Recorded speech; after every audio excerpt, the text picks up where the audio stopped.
Izzy, welcome to InvestorStream. It's great to have you on for the first time. It looks like a fairly productive quarter for the company based on your activities report that you released late last week.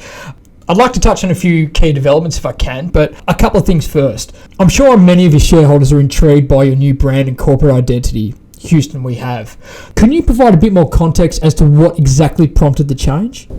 Of course, it is quite unique, and there is a commercial rationale behind our decision. We wanted to create something that was truly memorable, something that resonates, that creates an association when you hear it. Because we're playing in a global digital space, it's important to cut through that noise and be smart about how we position ourselves and the value that we bring in the marketplace. The reality is we can't match, nor do we have the marketing budget of the giants of the tech industry. So this company name, this brand, allows us to stand out from the crowd rather than trying to market within it. But ultimately, regardless of our brand or our corporate identity, we will derive value from the performance of the underlying business, as will our shareholders. Everybody on our team is focused on delivering commercial outcomes. Just on that note, Izzy, for those not that familiar with prescriptive analytics and AI, can you explain to our listeners in very simple terms what your technology actually delivers? For example, what exactly is human-centered AI? And would you be able to give us an example of how it's applied in, say, the healthcare sector? Sure. So the classic Tom Hanks line from the movie Apollo 13 was, "Houston, we have a problem." That sentence ends for us with the word solved. Problem solved. But let's just break down some of those words. Analysis is something very common to everyone. We are examining something. Prescriptive actually comprises two elements. The first is we are predicting an outcome. So for example, how likely is it that the coronavirus is likely to become a pandemic? So let's say that the likelihood is 25%. The second element is why. Our software shows what is driving that result. It may be influenced by the number of people who are infected but currently don't have any symptoms, and the result may be pulled down as a consequence of travel restrictions being in place. So what our software does in its prescriptive analysis is it predicts an outcome in the future and it explains why. Now, AI typically mean artificial intelligence. For us, it is about human-centered AI, and the A for us means augmented. We're augmenting the intelligence of not only the machine, but of the human. Our goal is to support humans in the decisions that they have to make, allowing them to cut through the noise that exists in the world around us and the decisions we make, the data, and getting to the heart of the problem. So we augment the human to be able to deal with complex scenarios and get to a decision, and we're allowing the machine to actually do that.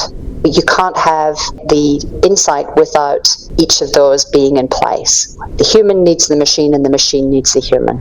Thanks, Izzy. In another development, the company acquired Prometheus, which means that you now have a presence in the healthcare and defence sectors. What does this business bring you that you didn't have before? How does it give you a commercial advantage? And further to that, would you be able to give us some context to the seamless stack you've referenced in the quarterly?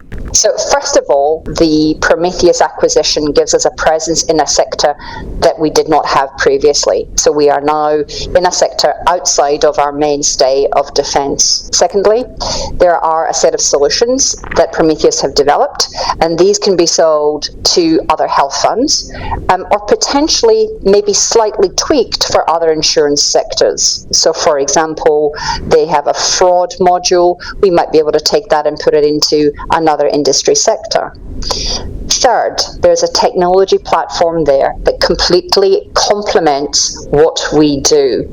It adds features that we have typically been either building or we've had to outsource parts of that requirement.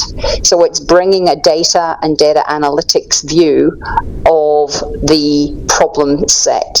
Now, with the acquisition, what we have is an entree to people who trust and respect Prometheus as a business and as the people that are there.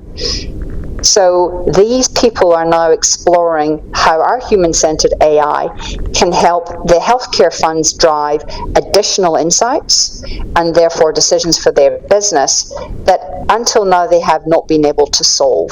So the commercial reality is that this gives us a platform to extend the footprint within that Prometheus client base, and also to look at what we can take from those solutions into other sectors. Lastly, the seamless stack. If we were to imagine that a stack is a chimney, and if we were building a chimney from the ground up, it would be tall and straight and seamless, and if it wasn't seamless, the smoke would escape.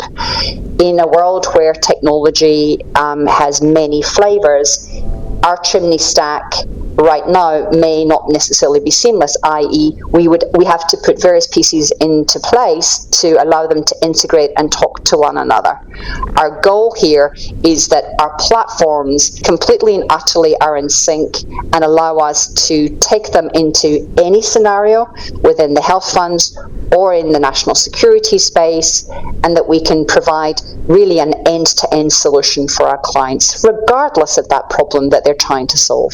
Thanks, Izzy. We'll be very keen to watch how you progress over the next couple of months, and we'll look forward to having you back on. Thanks very much for your time. Thank you so much.